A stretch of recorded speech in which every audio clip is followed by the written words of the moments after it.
ஒரு சிறிய கிராமத்தில் வாழ்ந்தாள் ஒரு அன்பான பாட்டி. அவளின் வாழ்க்கை எளிமையானது. காலையில் எழுந்து கோவிலுக்கு போவது, மாலை நேரத்தில் வீட்டின் முன் அமர்ந்து குழந்தைகளுக்கு கதைகள் சொல்லுவது, அதுதான் அவள் சந்தோஷம். ஒருநாள் அவள் மகன் சொன்னான், அம்மா, நீங்க நம்மோட பட்டணத்துக்கு வாங்க, அங்கே எல்லா வசதியும் இருக்கு. பாட்டி முதலில் தயங்கினாள். ஆனாலும் பேரன்களை பார்க்க வேண்டும் என்ற ஆசையால் பட்டணத்துக்கு சென்றாள்.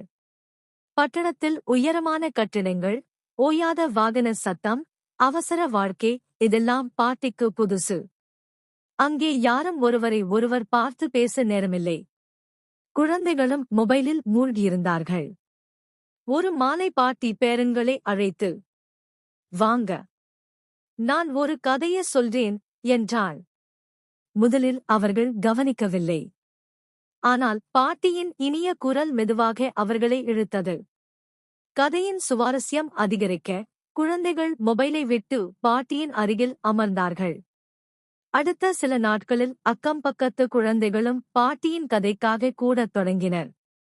அந்த அடுக்குமாடி குடியிருப்பில் முதல் முறையாக சிரிப்பு சத்தம் முழங்கியது. பட்டண வாழ்க்கை மாறத் தொடங்கியது. மக்கள் ஒருவருடன் ஒருவர் பேச ஆரம்பித்தார்கள்.